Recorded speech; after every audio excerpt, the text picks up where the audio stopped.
This type of arrangement exert system, this type of arrangement show in root system. Clear हो रहा है यहाँ पे? ये क्या होते हैं, रूट सिस्टम में ही दिखाई देते हैं. ठीक है, यहाँ पे ये चीज़ क्लियर हुआ.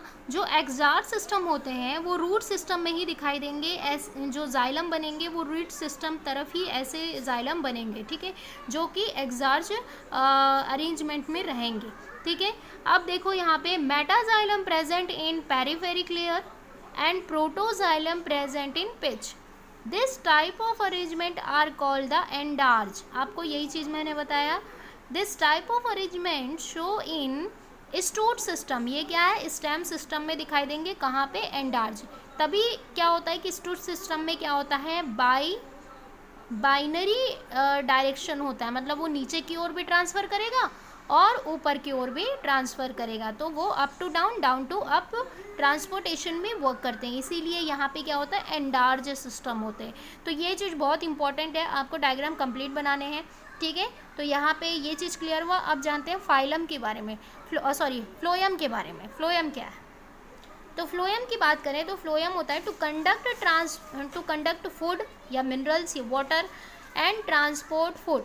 ठीक है, ये बाई डायरेक्शनल होते हैं. मैंने आपको बताया कि स्टूट सिस्टम में फ्लोएम ज़्यादातर दिखाई देंगे क्योंकि ये बाई डायरेक्शनल होते हैं. ट्रांसपोर्ट सिस्टम होता है इसमें, और ये 4 कंपोनेंट के बने होते हैं. जैसे कि फ्लोएम में अगर देखें तो ये 4 कंपोनेंट वर्क करता है. पहला होता है सिव ट्यूब एलिमेंट्स. सिव ट्यूब एलिमेंट, ये सिव ट्यूब क्या होता है, ये ज़्यादातर एक फाइबर जैसे टिश्यू होते हैं. बहुत ही लूज सिस्टम होता है.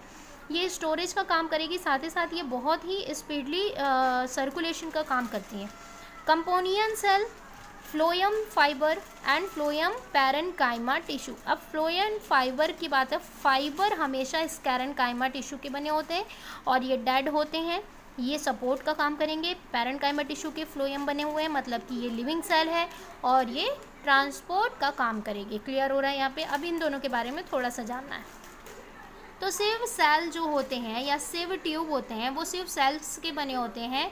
और ये सिव सेल क्या होते हैं, प्रेजेंट जिम्नोस्पर्मिक. ये जिम्नोस्पर्मिक प्लांट में प्रेजेंट होते हैं.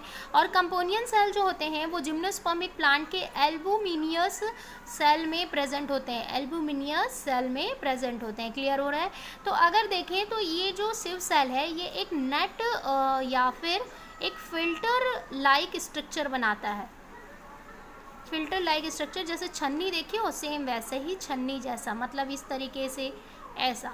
ठीक है, ये बहुत ही ज़्यादा नेट टाइप का और ऐसा छन्नी जैसे स्ट्रक्चर बनाएगा यहाँ पे. ठीक है, तो आप स्टेम में देखना, अगर आप सामने के लेयर इस तरीके से निकालते हो, है ना, हमने स्टेम के क्या करते हैं, सामने के ऐसे लेयर पकड़ के ऐसे खींचते हैं अपने हाथ से, तो फिर अंदर में आपको इस तरीके से दिखाई देता है ये जाइलम, ये नेट नेट नेट जैसा, यही होता है सिव सेल. ठीक है, क्लियर हो रहा है? और ये कंपोनियन सेल, इसी के अंदर जो आपको नेट में इस तरीके से स्टोरेज बैग दिखाई देगा वो होगा. ठीक है, इस तरीके से डॉट डॉट. आप कभी देखना प्लांट के स्टेम को इस तरीके से लेयर बाय लेयर निकालने की.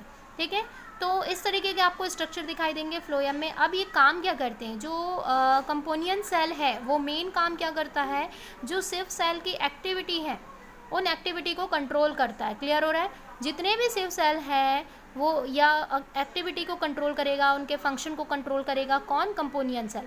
और क्या होता है कि कंपोनियन सेल कंट्रोल एक चीज़ और कंट्रोल करता है, रेडिएंट प्रेशर को. रेडिएंट प्रेशर का मतलब होता है अप टू डाउन और डाउन टू अप.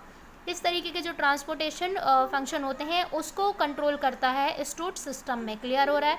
तो यहाँ पे आपका फ्लोएम भी कंप्लीट, और आपको दोनों के डायग्राम बनाने हैं, नोट्स लिखने हैं. उसके बाद फिर हम नेक्स्ट वीडियो में चलेंगे रूट सिस्टम में, जैसे मोनोकॉट और डाइकॉट के पूरे सिस्टम को हम पढ़ेंगे कि उनमें जो टिश्यू का अरेंजमेंट है वो किस टाइप का है, डाइकॉट में किस टाइप का है, मोनोकॉट में किस टाइप का है. तो ये हम अगले क्लास में देखेंगे. यहाँ तक कोई भी डाउट होगा तो आप मुझे पूछ सकते हो. गुड लक बच्चों.